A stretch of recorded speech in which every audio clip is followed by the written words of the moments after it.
الحمد لله نحمده ونستعينه ونستغفره ونؤمن به ونتوكل عليه ونعوذ بالله من شرور أنفسنا ومن سيئات أعمالنا من يهد الله فلا مضل له ومن يضلله فلا هادي له ونشهد أن لا إله إلا الله وحده لا شريك له ونشهد أن سيدنا ونبينا ومولانا وملجانا ومأوانا محمد مبارك وسلم صلاة وسلام عليك يا سيدي يا رسول الله.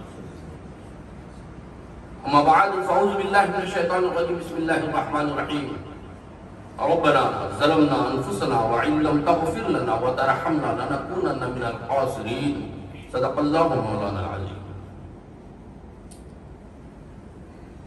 تیرے کرم نے مجھے نوازا، تیرے کرم کا گلہ نہیں ہے، میرا تو دامن ہے تنگ یا رب، تیرے خزانے میں کیا کمی ہے۔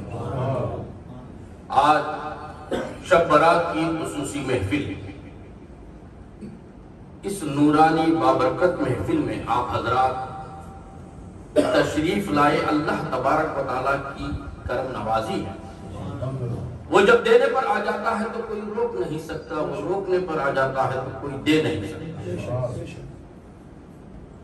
لیکن الحمدللہ کئی تقریریں اس عنوان پر ہو چکے ہیں اور کئی علماء، کئی مفتیاں، کئی مقررین اس عنوان پر تقریر کر چکے ہیں۔ اب میں چھوٹا انسان کروں تو کیا کرتا، لیکن پھر بھی یہ سوال پوچھنے والا پوچھتا ہے، کیا شب برات حضور اقدس صلی اللہ علیہ وسلم منائے تھے کیا؟ لیکن یاد رکھو، پہلے ایک معاملہ کلیئر کر لو، حضرت عائشہ صدیقہ وہ شخصیت ہے جس کے حجرے میں قرآن اترتا تھا۔ مکی آیت الگ، مدنی آیت الگ۔ اگر اللہ موسیٰ علیہ السلام سے کلام کرنا چاہے تو حضرت موسیٰ کو کوہ طور پر بلائے، عیسیٰ علیہ السلام سے کلام کرنا چاہے تو خصوصی جگہ، خصوصی مقام، ہر نبی پر کلام کرنا چاہے تو ایک ایک مقام۔ لیکن میرے نبی، تیرے نبی، رب کے نبی، سب کے نبی کی یہ بات نہیں۔ عائشہ کے حجرے میں ہو تو جبرائیل کو وہاں دروازہ کھٹکھٹانا، دھیلی پر کھڑنا، چوکٹ پر کرنا۔ ایسی عائشہ صدیقہ کہتی ہے کہ میں جب نبی کو بستر پر ٹٹولا، نبی نہیں تھے۔ عائشہ صدیقہ اب جس مقام پر حضور اقدس صلی اللہ علیہ وسلم، حضرت ابو بکر صدیق، عمر فاروق آرام فرما ہے، وہ عائشہ کا حجرہ تھا۔ حضرت عائشہ صدیقہ فرماتی ہیں کہ میں نے ایک ایک حجرے کے بعد، یعنی بازو کمرے لگے ہوئے تھے، حجرے تھے مسجد نبوی سے پہلے، تو حجرے کو میں نے ٹٹولتے جاتی اس مقام پر مجھے میری نگاہیں ٹھہری جہاں محمد رسول اللہ میرے اور تمہارے آقا سرکار دو عالم صلی اللہ علیہ وسلم کھڑے ہو کر دعا کر رہے تھے، اور جنت بقیع اس قبرستان میں دعا کر رہے تھے۔ میں دوڑے چلے آئی تاکہ معلوم نہ ہو جائے کہ نبی مجھے نہ دیکھ لے، جس کے نگاہ سے خدا نہ چھپا، اس نگاہ سے عائشہ کہاں چھپ سکتی۔ نبی دیکھ چکے، اور یہ انداز ہوتا ہے، عورتیں جب بات چھپانا چاہتی ہے تو دوڑ کر آتی ہے، تو دوڑتی عائشہ صدیقہ حجاب اوڑھتے ہوئے دوڑتی آئی، اور جلد سے نبی سے پہلے آ جائے۔ نبی کی تو نگاہیں وہ نگاہیں کرم ہے کہ جو مدینے سے ہمیں دیکھ رہے ہیں، رحمت للعالمین عرش سے فرش پر دیکھے اس بندوں کو، اس امتیوں کو، تو عائشہ کیسے چھپ سکتی ہے؟ تو عائشہ صدیقہ رضی اللہ تعالیٰ دوڑے چلے آئی تو نبی پیچھے آئے، اور جب نوجوان میری اور تمہاری امت کی ماں خوبصورت عائشہ، جوانی کیا وہ انداز تھا کہ ان کا جسم سمجھانے کے لیے میں الفاظ یوز کر رہا ہوں کہ کچھ موٹا تھا، اور اس جسم کو لے کر جیسے آئی تو سانس کھلتی ہے انسان کی. جب سانس کھلنے لگی، جب کھلتی کھلتی سانس عائشہ کر بیٹھی تو چہرہ بہت گوری تھی حضرت عائشہ صدیقہ، چہرہ لال ہو گیا، سرخ ہو گیا. تو نبی نے عائشہ کے اس بھاگ کر آنے کے اس انداز کو دیکھ کر محبت سے کہا، حمیرہ حمیرہ. اس کا معنی ہے سرخ عورت، سرخ بیگم، اے خوبصورت سرخ عورت. اس کا معنی ہے حضور نے لقب دیا حمیرہ. عائشہ، حضرت عائشہ صدیقہ کا نام ہے. صدیقہ حضرت ابوبکر صدیق کی بیٹی رہنے کی وجہ سے لقب ہے. اور حمیرہ شب برات کی اس رات میں سرکار نے پکارا، اور اس کی خصوصیت ہے کہ سرکار جسے دیکھ لیتے ہیں وہ خوبصورت ہو جاتا ہے.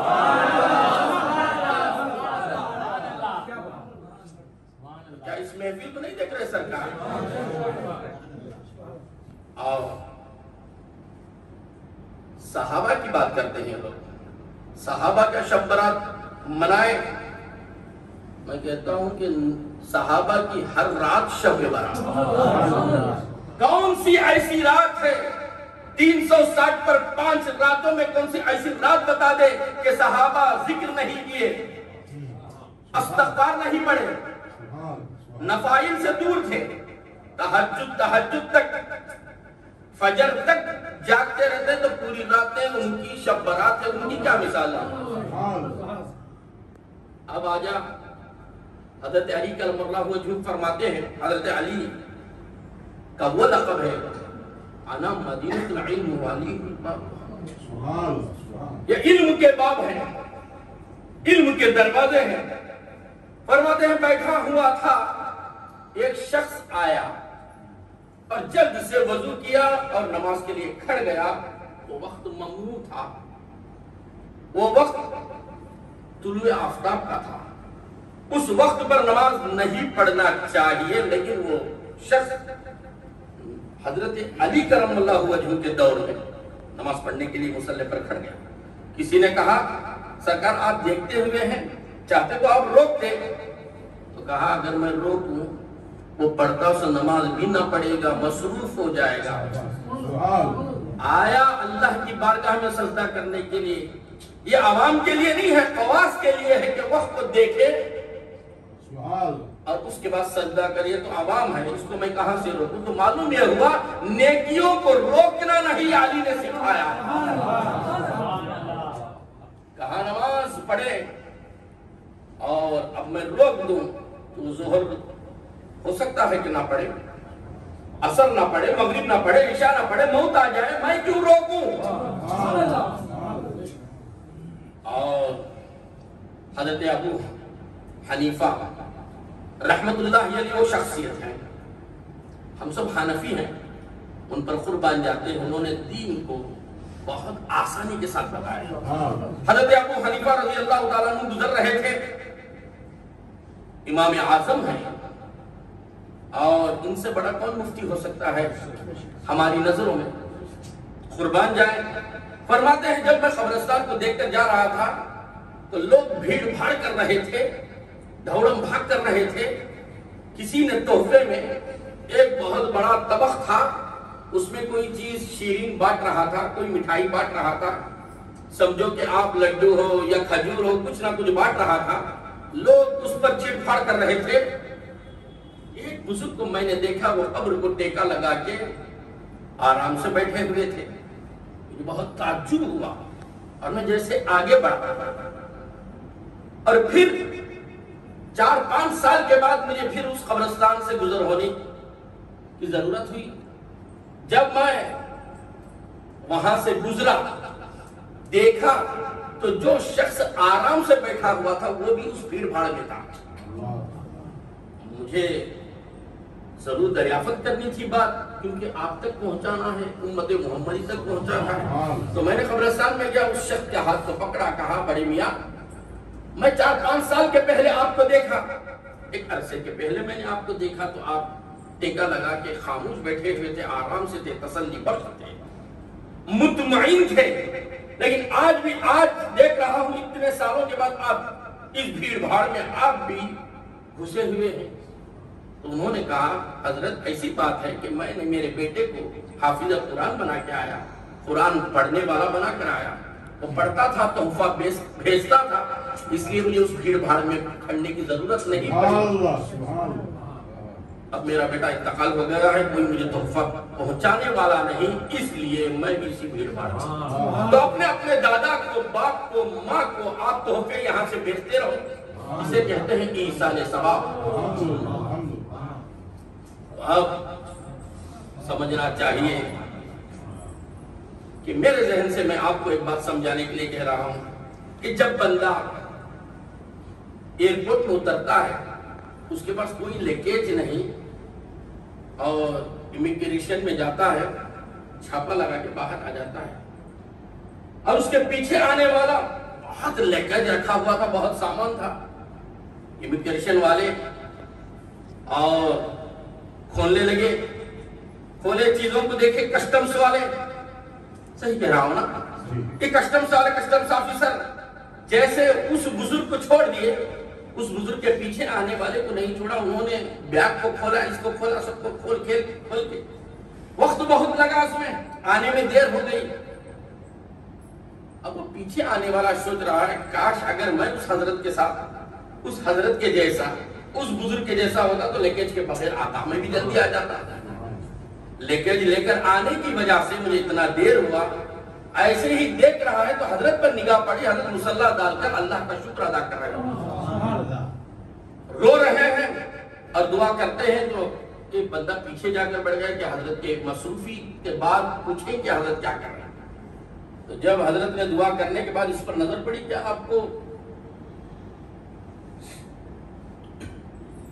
پولیس والوں نے چھوڑ دیا؟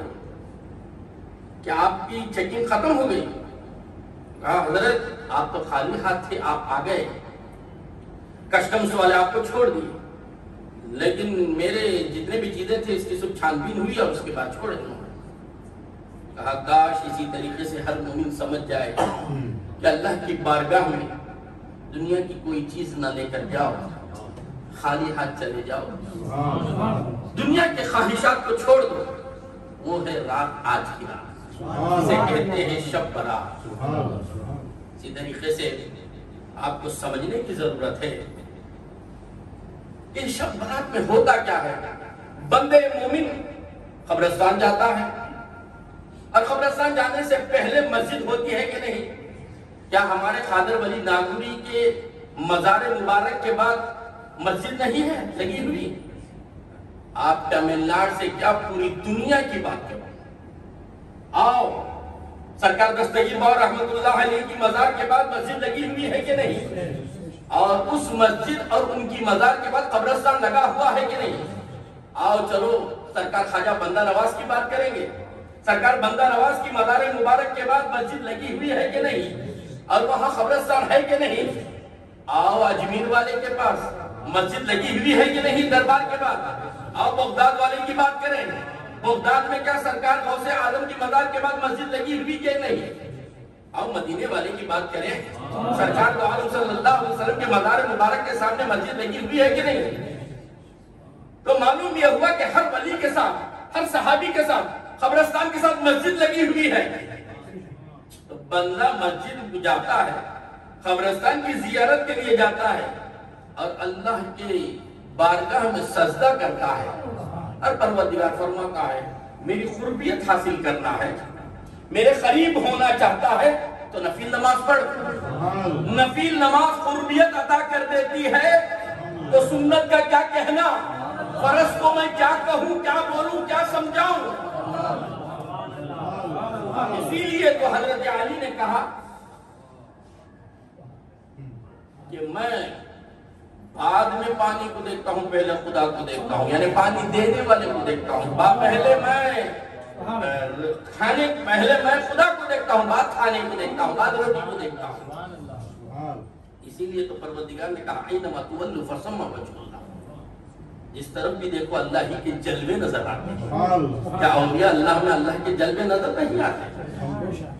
ان الصفا والمروہ من شعائر اللہ، یہ سب شاعر اللہ نہیں ہے، یہ اللہ کے نشانیاں نہیں ہیں، سب اللہ کے نشانیاں ہیں۔ تو یاد رکھو، روکنے والا قبرستان سے روکے، اولیاء اللہ پر روکنے پر کتنے بھی پوسٹر نوٹس لگا دے، ٹیم بنا لے اور تقریریں بنا کر واٹس ایپ، فیس بک، یوٹیوب میں ڈالتے رہے، لیکن عقیدہ اہل سنت والجماعت یہ ہے، سلسلہ حسینیہ اور فی سبیل اللہ طرف سے ہم بھی یہ عہد کرتے ہیں اس رات، تو روکنے پر اتنا مجبور ہو جا، ہم اس کو بھیجنے پر، عرس منانے پر، اولیاء کے آستانے پر لے کر جانے پر ہماری دنیا کا پورا پیسہ خرچ کر دیں گے، ہماری زندگی کو لگا دیں گے اور کہیں گے کہ ایک ولی کے پاس آ جاتی ہے خدا مل کے رہ جائے گا، ولی ملتا ہے تو خدا مل جاتا ہے، اللہ والا مل جاتا ہے تو اللہ کا قرب زیادہ ہو جاتا ہے۔ اسی لیے آج کی رات ہم قبرستان کی زیارت کیوں کرتے ہیں؟ اس لیے کہ میرا باپ اولیاء اللہ کے پاس جانے کے لیے سکھایا تھا، میرا دادا غوث اعظم کے تعلق سے کہتا تھا، میرے نانا غریب النواز کے تعلق سے کہتے تھے، میرے پیر و مرشد اولیاء اللہ کے تعلق سے کہتے تھے۔ اس لیے ہم قبرستان کو جاتے ہیں اور سلام کہتے ہیں۔ سلام زندہ پر کہا جاتا ہے یا مردوں پر کہا جاتا ہے؟ ہمارے جتنے بھی چاہنے والے ہیں عقیدہ اہل سنت والجماعت کے، سب کے سب زندہ ہیں۔